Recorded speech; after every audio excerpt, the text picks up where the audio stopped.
just to go after it. I mean, the thing about being an entrepreneur is it's just all to you. You know, a lot of people like to make excuses. I don't have connections, I don't have money, I don't have this. But, you know, if you find something that you like to do or love to do, be great at it and see if you can turn it into a business. In worst case, you're going to have fun doing what it is you love to do. In best case, you can turn it into a business. I'm just not big on excuses. I just think if you really, everybody has that opportunity to go for it. They just got to do it. There's no one set of traits that makes a great entrepreneur, because I think everybody has it in them to be great at something. You know, a lot of people talk about passion and determination, when to me it's more about effort. You know, what are you good at, what are you not good at, and then putting in the effort to figure out how to make it all work together to create a company. And so once you have that figured out, then you just have to go for it. And if you're willing to put in the time, you know, you can make it work. I think too many people think they have to find the one idea, and there's nothing wrong with failing. You know, I've told a lot of people, it doesn't matter how many times you fail. If you get it right, you're an overnight success. All you got to do is get it right one time, and you're that overnight success. You know, I sold powder milk, and that was a disaster. I had my senior year project in Indiana was opening up a bar that got closed because of a wet t-shirt contest with a 16-year-old. That was a disaster, but that was good because it kept me out of the bar business.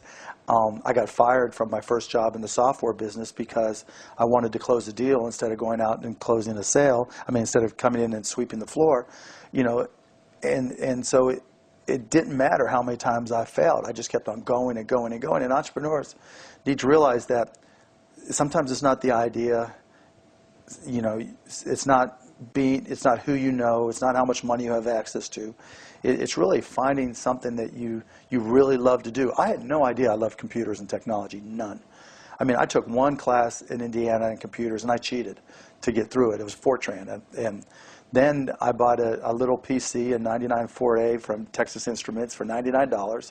Started teaching myself to program and found, you know, 4 hours later, 5 hours later, I would look up and I'd been working this entire time and I loved it.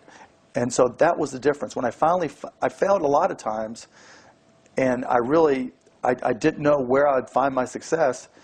And then all of a sudden I started playing with PCs and technology and it just clicked. You know, personally, I think every time is a perfect time to start a business. There's no bad times. If you do the work, if you do the preparation, you'll know when it's time. And it doesn't mean that it won't be a little bit scary, but, you know, you'll know. And you don't have to quit the daytime job if you don't feel all that comfortable, and you can give it a run at night. But whatever works for you now with the internet, you've got all the choices in the world, and you can just go out there and do your own thing and you know, set up a business part-time. One of the things that companies do or startups do, they come up with an idea, they'll Google it, and if they don't see it in the first 2 pages, they think it's original. You've got to go back, right? Because over the past 15 years, there's so many different businesses that have tried and failed.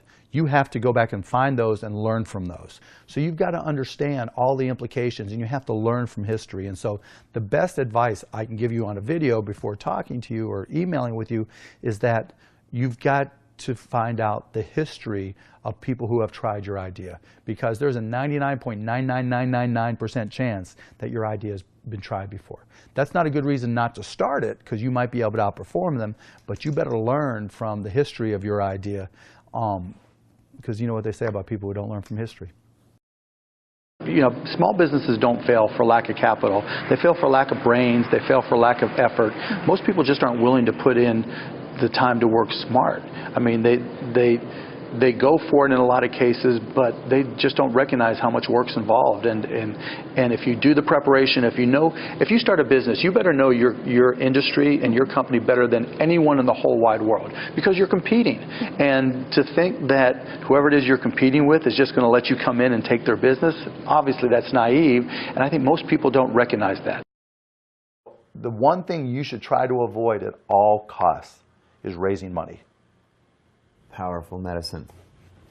Equity, sweat equity is always the best equity. If you can live like a student, if you can just make your investment your time and your effort and your brain cells right? You have a far better chance of succeeding because nobody gives you money. Doesn't matter if it's me, a bank, or anybody, out of charity. You know, everybody wants something at some point. It may be 5 years, it may be 10 years. I'll give you a perfect example of that. Box.net, right, or Box.com now, right? Aaron Levy sends me an email, 2005, so more than 10 years ago. I gave him 250 grand because I was a customer. You talking about scratching your own ass. And they were charging me. It was like 80 bucks a month to get storage, and they gave me more storage than everybody, 2005. This is great. So when he sent asking me for money, I'm like, I love it because you have revenue. Well, within 2 years, less than that, probably a year, they're in Silicon Valley, and they're talking to venture capitalists who want them to just attack the market. And they brought in somebody who wants them to just give it away and eat the loss. And I'm like, you're going to end up spending tens, if not hundreds of millions of dollars to do tens of millions in revenue. I don't like that. That's backwards. Yeah, that's backwards, and I'm going to get diluted to nothing. So I said, just give me my money back. I didn't even ask for schmuck insurance. I'm like, Aaron, you're going to go a different way. More power to you. I got my 250 grand back. He went on. Now they have $1.5 billion market cap. I think I've made, I probably would have made $2 million because I would have been diluted to nothing. I made more of that money then, but just the stress, just the taking money and just continuing to take money changed who they are. So by the end of it, Aaron owns 4% of it. That's still decent money, whatever it is, right? But yes. 4% of $1.5 billion is $60 million.